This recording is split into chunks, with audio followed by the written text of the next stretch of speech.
This is Dennis Raimondi. I'm here with my co-host, Phil Goldberg.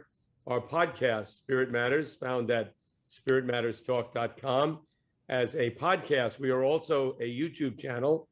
And if you go to YouTube, just put in the words Spirit Matters Talk, and you'll find us. And I'm going to ask that you push that little red button over there and subscribe, because that is important to us.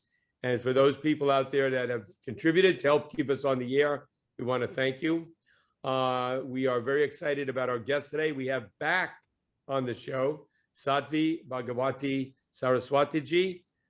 She has a remarkable story, and she is a graduate of Stanford University, wound up in Rishikesh, India, had a very profound experience, and has been there as a spiritual teacher and student for 25 years.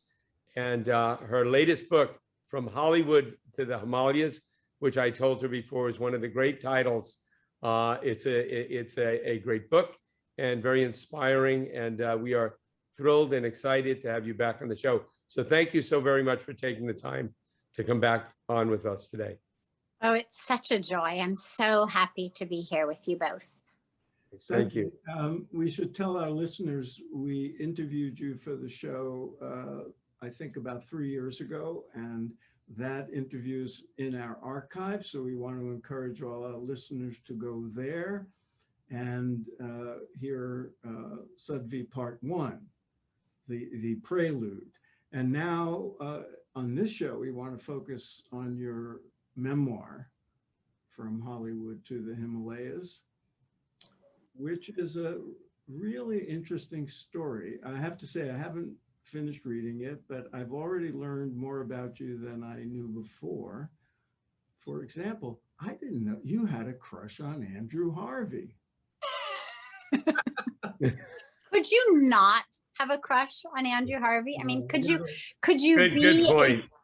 a thinking, feeling human of any gender and listen to him speak about Ramakrishna and Rumi and loving God and not just want more and more and more of that?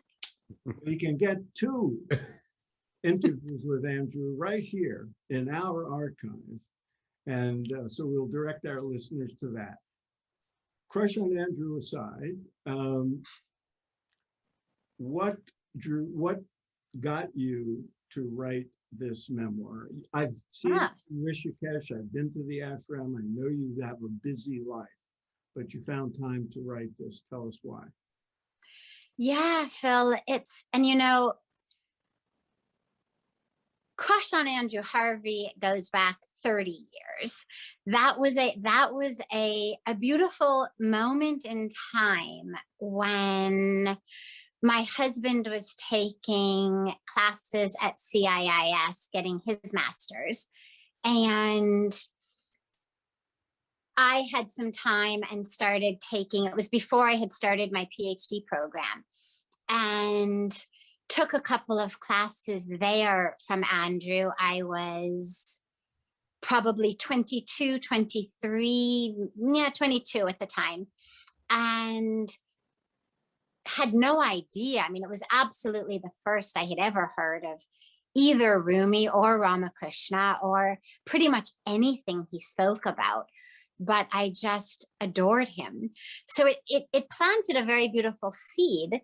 And then fast forward 3 years, and we went to India, not connected to Andrew, other than a trip to India that for me was a trip that I really didn't have any idea why I was going. Because although I had certainly loved the classes that I had taken, it didn't spark in me this sense of, oh, I have to go to India or I'm interested in India. And so when we went, for me, I really had this question of, why am I going? This makes no sense. I had already started my PhD program. By that time, I was actually a few years into it. I had done most of my coursework and was really on track. And the idea of taking a semester off of school and going to travel in India was not something that for me made any sense whatsoever. But I agreed to go. And Rishikesh was the very first place we went. I had opened a 500-page Lonely Planet guidebook in Delhi. It was 1996, so you couldn't just ask Google where to go in India. But we had a Lonely Planet guidebook, and I opened it, and it said Rishikesh.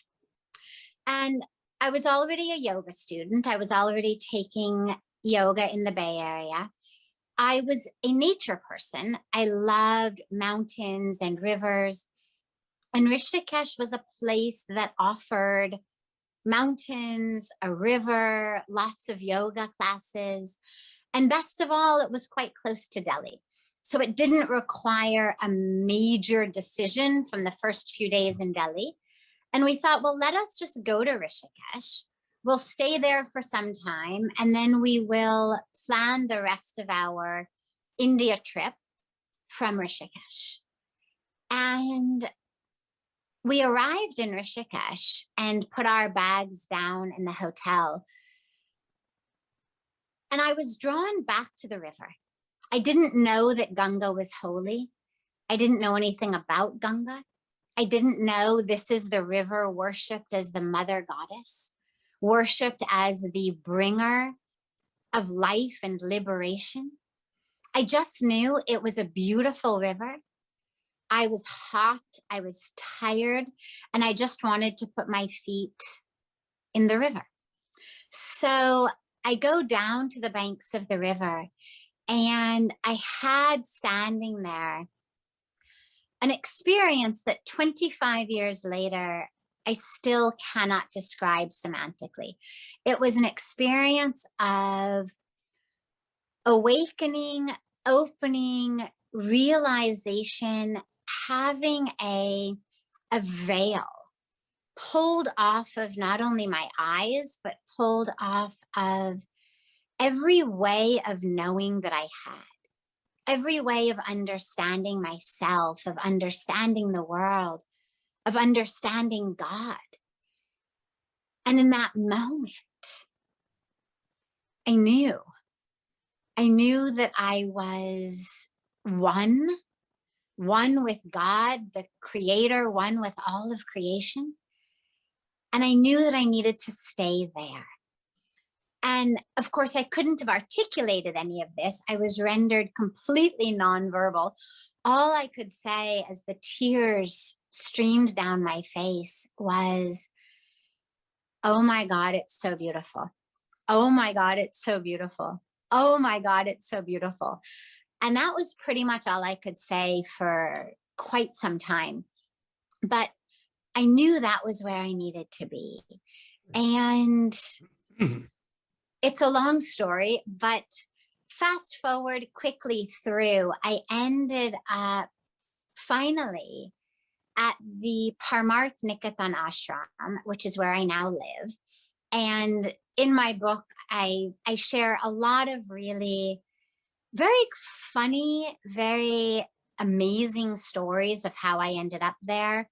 For example, a story of literally hearing a voice as I walked through the ashram, telling me, you must stay here. A story of literally getting my feet glued to the ground, to the pavement of the ashram when I tried to leave. So there were a lot of ways in which the universe, the divine grace, made me know that I needed to be there. And so I stayed, and it's been just the most extraordinary experience. And I've experienced both the power, the transformational power of service, my guru, Pujaswami Chidananda Saraswatiji, is one of really the great embodiments of karma yoga, of yoga in action. Karma means action, of course, and yoga means union, of course. And so karma yoga being not volunteering one Saturday morning a month, but literally making everything you do an experience of yoga. Right. If I could interrupt, I wanted to ask a question along these lines before I forget.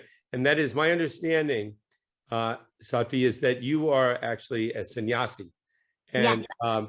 And my understanding, but explain it to our listeners and our viewers and to me, so I understand it clearly, that that's a quite an enormous commitment. And at what, and along the lines, like you're saying, this isn't just something you do on Saturday or Sunday afternoons to perform some service or whatever. It's really a lifestyle, a life commitment, and it's usually not something that one can just jump into. The teacher usually has certain, the master criteria for what one needs in order to make that commitment. And so if you could explain to us a little bit about what it means to be a sannyasi and how that decision to move in that direction and to commit to that came to you. Sure. So sannyasi is it's the Hindu equivalent, essentially. We don't have time here to go into the semantics of the term, the history of the term, but for our practical purposes, it literally is the equivalent of being a monk or a nun in the Hindu tradition. So we take vows of celibacy. We take vows of renunciation, vows of simplicity. And it's really a decision to live your life dedicated to the divine. And so for me, it's been an amazing experience. As we discussed, I was 25. I had been married. I certainly was not someone who grew up thinking that there was anything wrong with sex or anything to be avoided about that. I was not someone who was abstinent with regard to anything. Food, alcohol, drugs, sex, whatever it was, there was no sense of abstinence in my life. And nor was there an awareness that one should be practicing abstinence in any way, shape, or form. And so for me to take those vows has been extraordinary. And I took them because it was so obvious to me from the beginning that which I was given through this spiritual experience, that which I was given through the opportunity to serve, to be engaged in karma yoga, every minute being an expression of union, to be engaged in bhakti yoga, love for the divine, Gyan yoga, this wisdom, that these paths that I was shown, the blessings that I was given, were so deeply fulfilling to me that even though the idea of abstinence was never something that had ever occurred to me, suddenly I no longer found myself interested in any of that. So it wasn't for me a matter of discipline or restraint or having to push things out of my life that I really had wished were there. It was a very, very natural, very easy process. In fact, I used to say that I felt like God had come through with a dust buster, the vacuum cleaners that go into the little corners and had come through and had really dust bustered out of me every part that was not conducive to living this life of spiritual seeker, spiritual teacher, spiritual leader. in an ashram on the banks of Ganga. And whether it was a desire for bagels or a desire for sex or anything in between, it just got kind of vacuumed out of me. And there wasn't any of that desire. And so taking these vows was really a very natural progression for me. I had already been living like this for 4 years by the time my guru actually let me officially take the vows. So it doesn't sound like a torturous decision that you made, and because I've spoken to other vow-taking monks and nuns for whom it was a difficult decision, but there was a naturalness to it. What was the adjustment like? Did anything about the sannyas, the post-vow period of being a sannyasi, did anything surprise you? And I don't know where your marriage was in relation to when you made that commitment, but what happened to that? How did your parents react? How did your friends react? All that. Sure. So each of those questions is a podcast episode in and of itself. A reality series, yeah.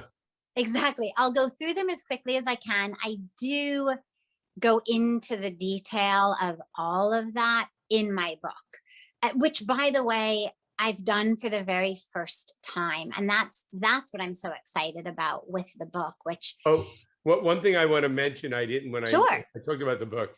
This book has been endorsed by the likes of Jane Goodall, Marianne Williamson, Deepak Chopra,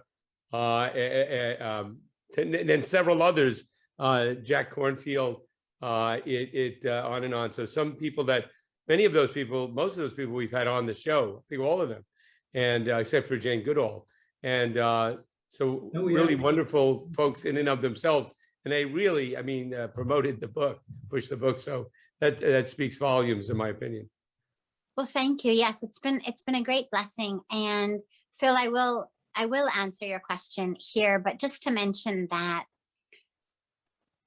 the sharing of all of these details, especially for one who has taken vows of renunciation, where the past is supposed to be over and done with as though it were an earlier life.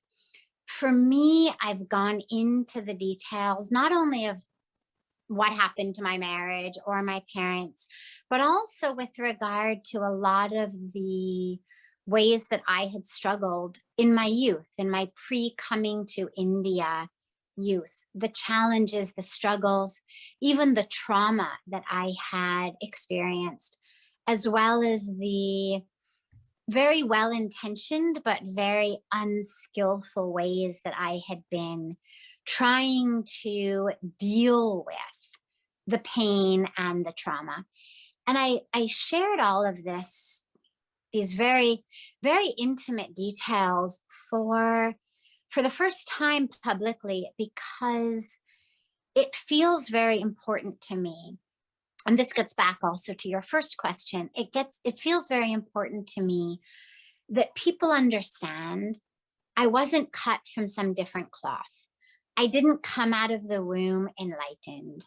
I'm not some different special species upon whom grace has showered her blessings in a way that is qualitatively different than you.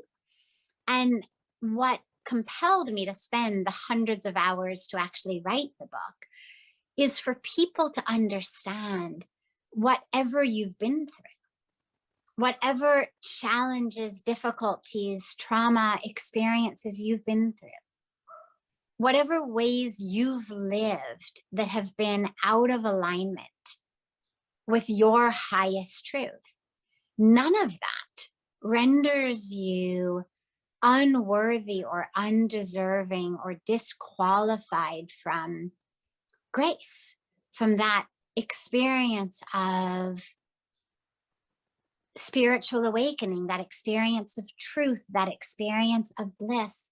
And in order to really help people know that in a way that's honest and authentic and believable, I had to share my story in the fullness of the details. So it is all there in the book. For the purpose of a quick podcast, let's just say that my marriage ended. I originally had envisioned, because my husband had been on a spiritual path, he had been looking for a guru. And so I had really envisioned that we would live together at the ashram, that he would be thrilled that I had found this place, that a voice had told me to stay there, that I had found us at the feet of one of India's most revered saints, revered enlightened masters. But unfortunately, that was not what the divine plan was. It was not our karmic package for it to work out that way. And so the marriage did end. My parents, in the beginning, took it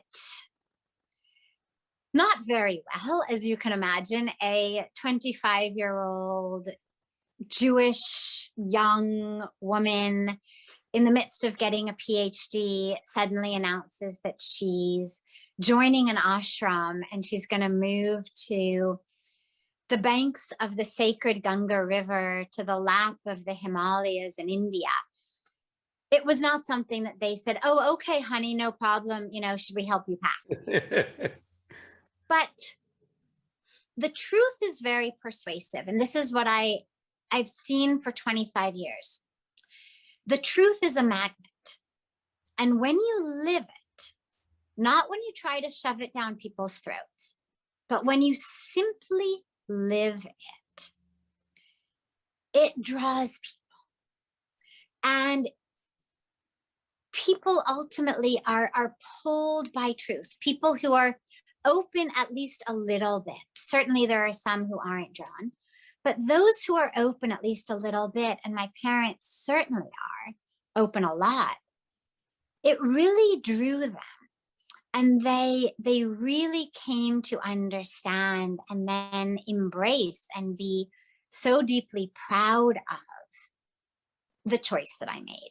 So it was definitely difficult in the beginning, but it's been just such a beautiful and blessed 25 years of how they have really not just come around in terms of accepting my choice, but how my choice has rippled into their lives. But it took time, and it took a lot of patience, and it took not trying to shove it down their throats, not trying to convince them, not better than thouing them, but simply living my truth with as much love and compassion for them as possible.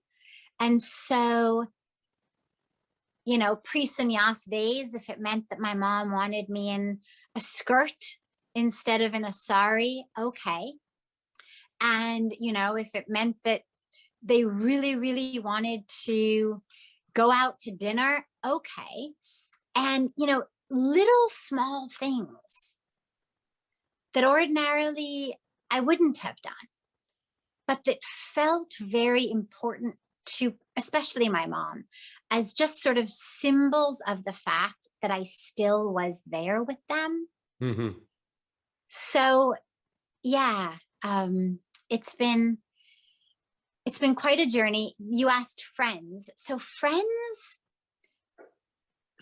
mostly thought that I was certainly a little bit off my rocker, that I was not necessarily making the right decision. You know, I had people really very well-meaning say, it sounds great, finish your degree first, work for a year or two, get yourself settled, and then you want to take a couple of years off, you know, a spiritual Peace Corps type of thing, no problem. But at least first get yourself settled. Right. And now, though, years later, but not even necessarily taking this long, it started a lot earlier. so many of them have just been so touched, inspired by, and really just in love with the decision that I made, the place. I've had friends come and visit, friends come to satsang programs when I'm in town. They have come and taken Puja Swamiji's blessings and have gotten very close to him. So it takes a little while for people to see the truth when it isn't wrapped up and packaged the way that we always think truth and happiness is supposed to be packaged. But eventually when you open up the box, when you get it open, you realize, oh yeah, there it is. Yeah. And once they see it, they're very drawn to it. Mhm. I think We have time for a few more questions. I want to ask you, you have, when you go to India, you're in Rishikesh, you have this profound experience. You seek out a teacher, you find a teacher, and you are a student, a disciple. Are you now both a teacher and a student? You still have your guru, but do you have people that you teach?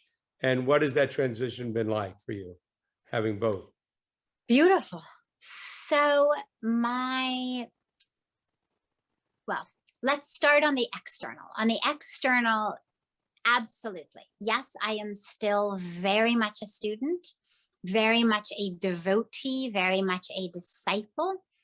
And yes, I am very much a teacher. I lead satsang every evening in Rishikesh, which is a beautiful, precious time of spiritual questions and answers. People ask questions and answers flow through me.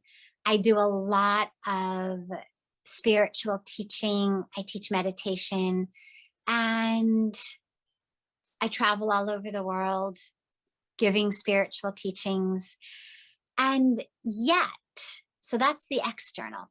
On the internal level, I feel like a student, a devotee, a disciple. I do not feel like a teacher. The teaching for me on a felt sense experience is that I am simply a vehicle. I'm a vessel through which teachings come, and they, by God's grace, benefit people.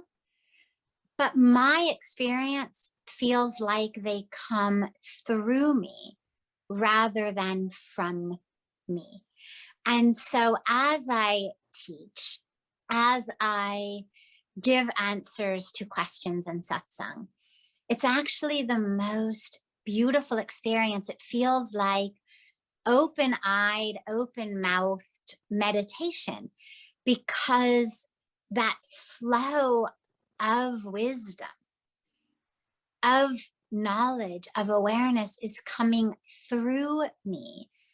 And I feel very much like the first beneficiary of that. And then it overflows through me onto the world around. And yeah, I don't feel any sense at all of a discrepancy between being the student and the teacher. It all feels like both paths are simply paths of emptying oneself. The emptier I can become of ignorance, of stuckness, of false identities, the more I can absorb from my guru and his blessings, and also the more of a clear channel I can be for wisdom of the universe to flow through me for others. Sweet, beautiful. I've been to the ashram, I've been to evening arati with you and Puja Swami, and I've seen that he, I don't know when this happened, but at a certain point, he empowered you to be in a sense, a public face of the lineage and the ashram. And so you have a prominent role, and in all the seva activities that you and the ashram are involved in, which I'd like you to say some more about before we finish, you have a lead role. So one of my questions is, how did the people, not just in the ashram or Rishikesh, but the Indian people in general, how do they respond to you as a woman and as a someone not born into the Hindu tradition as an American? You've been empowered to an unusual degree, given that you're an American woman. How has that been? Yes, that has been extraordinary. And the world of Indian Hindu religion, spirituality, especially the tradition of sannyas, the real traditional lineage of the Dharma in India, there are very, very few women, and especially very, very few women who, as you very rightly say, are public faces and are pushed into the public face by the male leader. So yes, it's been really extraordinary. It has not been easy on any level. Pujya Swamiji, my guru, is very, very committed to the divine Shakti, to that presence of the mother goddess. And he's a worshiper of the mother goddess in his own personal temple. The main deity is the mother goddess. He's a personal devotee of the goddess.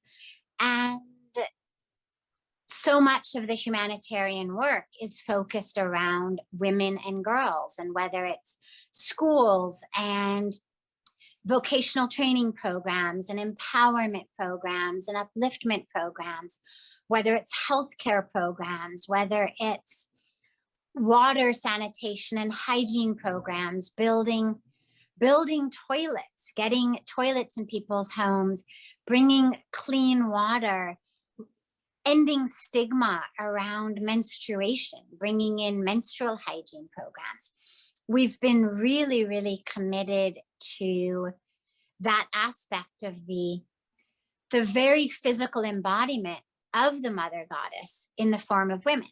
So yes, he has absolutely pushed me forward. He started doing that about 15 years ago. And literally just one night, we were having satsang. He was leading it, as he always did. And he literally just in the middle of satsang, someone had asked a question. And he says, Sadhviji. And he closes his eyes and he goes into meditation. And it's a long story that's also in the book, but he puts me in this very, very uncomfortable, difficult kind of panic situation of having to step up to the moment. And that was when I realized, oh, it's not about what you know. It's about how much you can get out of the way and let the wisdom of the universe flow. But, you know, Phil, you're right. It has not been easy at all being a woman, being someone from the West. There's absolutely been, as you can imagine, discontent. And yet, again, the truth is a magnet. And slowly, as the years have gone by and as the role has solidified and crystallized and grown and expanded, not just in India, but so much around the world, people have, I think, on the one hand, I think they've just gotten used to it. And I think on the other hand, they've actually really been drawn to it and very appreciative of it in a way that maybe helped them expand, you know, maybe by having to accept, embrace, appreciate, respect a white woman in the role of a teacher and leader of the Dharma in saffron robes, having to do that and being able to do that has been, I think, also an opportunity for a lot of people's own spiritual and emotional and cognitive development of having to expand their own way of seeing and their own way of understanding. If I can add something to that, because in all my research, all the gurus who came to the West empowered women and Westerners to represent their lineages, and they all met with resistance from traditionalists. But in the end, it kind of brings out the universality of the Dharmic teachings. Yes. Doesn't it? Yes, of course. Of course. And you know, we run, for example, the International Yoga Festival every year, which being able to do that is just one of my great joys and one of the great blessings of the service activities that we do. And we've got thousands of people who come from all over the world. We usually have people from right around 100 different countries. Wow. And it really shows, especially since these days you can learn yoga on pretty much any corner of any city anywhere in the world. The fact that more and more of them are being drawn quite physically to sit on airplanes and come to India to learn makes you realize how universal the Dharma is, how applicable it is, how transformative it is for people, and that it is so much more than just learning postures or exercises or what you would learn at the yoga studio on your corner. So people are really drawn there. And if you see their faces sitting on the banks of Ganga, performing the arti, doing the fire ceremonies, the yagnas, coming to satsang, meditating, chanting, it makes you realize that the Dharma does not have any borders or boundaries. When we say Sanatan, eternal, well, eternal is not only in time, it's in space as well. And so not only is there no beginning or end, but there's no wall that says, well, it applies to these people, but not these people. And it's so beautiful to witness that all the time. I mean, the week of the yoga festival, of course, but even the other 51 weeks a year, the banks of Ganga at the ashram are just full of people of every color, of every race, of every religion, touching and experiencing that truth within themselves, which of course isn't a Hindu truth. It's just a capital T truth that is there and available and accessible for all. Universal. Thank you so very much. The book again, From Hollywood to the Himalayas, it's an absolutely pleasure. Obviously, living in your Dharma, you're radiating that. We have many guests that look happy with what they're doing, but you certainly seem to be beaming with an inner happiness, and I find that very inspiring. Hold up the book, but we only got PDFs. So But you can't forget the title, From Hollywood to the Himalayas. It's a great title, as I said. It actually, it actually doesn't have from in it. Okay. They decided it's actually just Hollywood to the Himalayas. Even better. Even better. What do I know about titles, right? So I want to compliment you on being honest and open and candid about your own pre-Sunnyasi life. Mm-hmm. Because I agree with you that it's a service to have talked about the things you did. And, you know, you talk about having been bulimic and sexual abuse and all kinds of things that a lot of people listening will have experienced, or other sort of traumas. And so they could take inspiration that they too can heal, and they don't have to be a sannyasi to do so, as I'm sure you point out in the book, and that healing is possible and transformation is possible. And so folks, whenever you're hearing this, the book will already have been published. We encourage you to read it. And Sadhvi, thanks for being with us. And I hope we're recording this in early July of 2021. India is in the midst of a terrible COVID crisis, and you're in California because of that.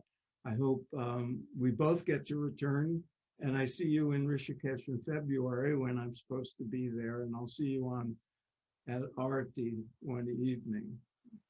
Wonderful, wonderful. Phil, it's been just so beautiful to be together. And yes, the book is officially out in stores on August 3rd.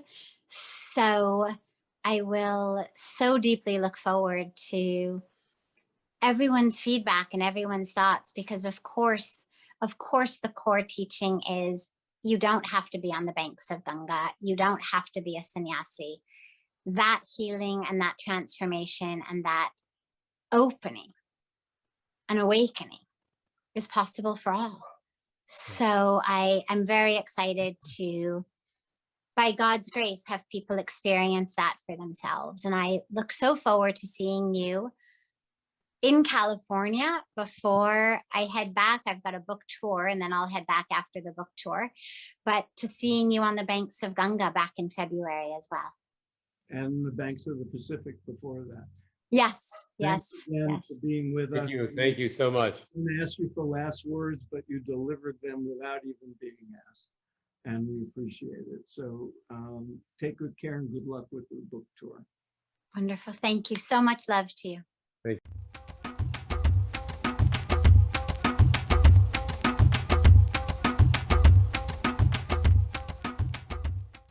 Phil, that was Sadhvi Bhagavati Saraswatiji.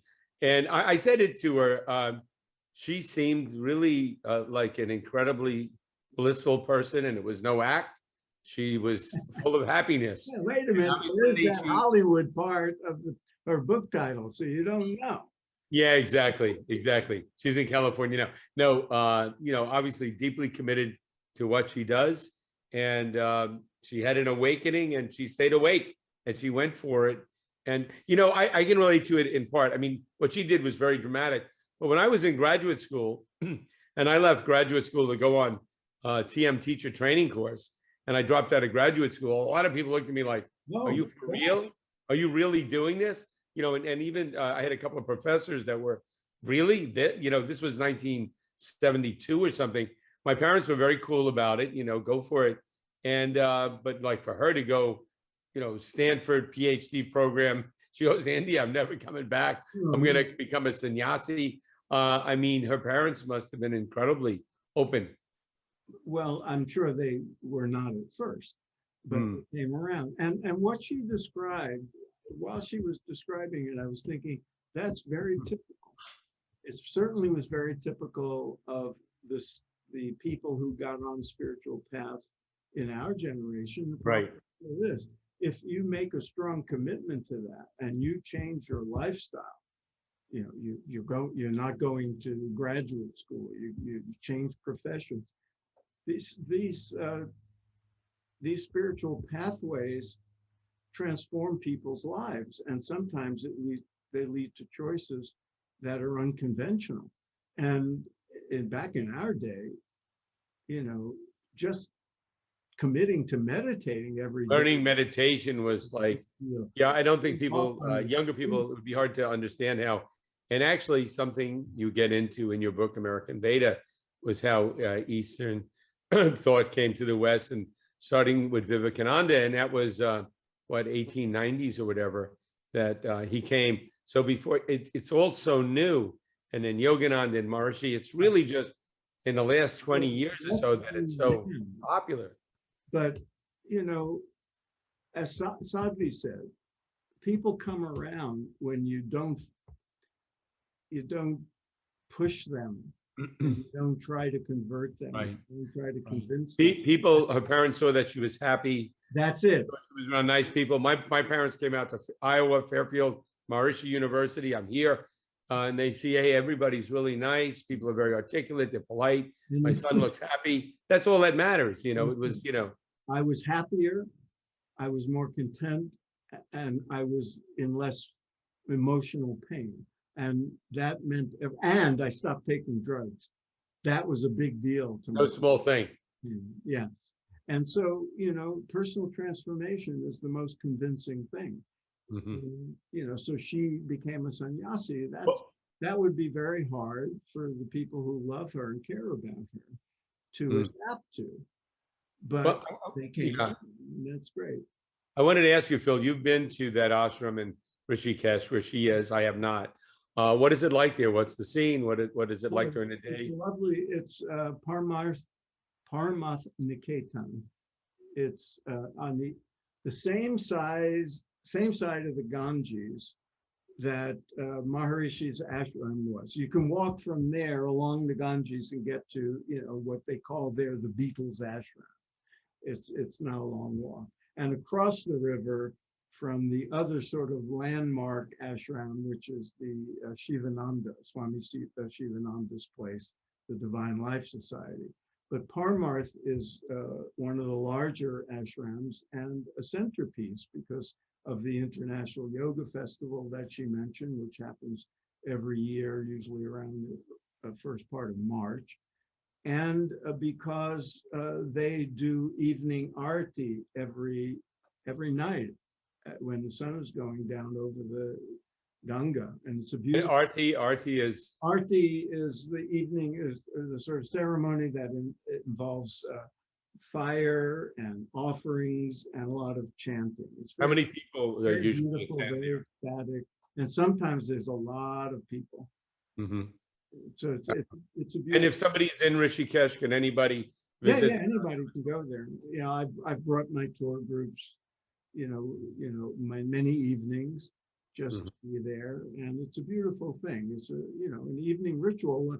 There's other places along the Ganges and other sacred rivers in India where that takes place every morning and every evening. This just happens to be because of the popularity of the ashram and the location. It attracts a lot of people. Well, it was a delight having her on. The book, Hollywood to the Himalayas, and it's available starting August 3rd, 2021. And some of you will be seeing this right before August 3rd, 2021, and many of you will be seeing it after. Once it's out, it'll be out and available. So she's really a delightful person and a wonderful guest, like so many of our guests. And if you want to go to our archives, they're free and open to the public. And in large part, they're free and open to the public for those people that have contributed to Spirit Matters, spiritmatterstalk.com. Go there and you'll see how you can support us. We are not a nonprofit. It's not a donation, but it's a contribution. And I also want to say that we are now a YouTube channel. So if you go to YouTube and put in Spirit Matters Talk, we're there and you can see us. And you can subscribe either please subscribe to the podcast and get it on your phone, or to the YouTube channel, or both.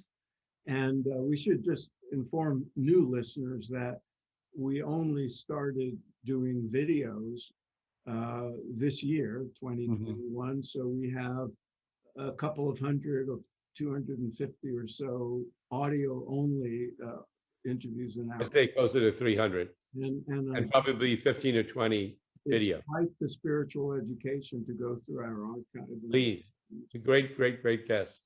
And I want to commend Sadhviji's memoir again, because while her life was very unusual, it's also very typical of seekers, and so people will find guidance and inspiration in it. Right. Okay, Till next time. next time, Dennis.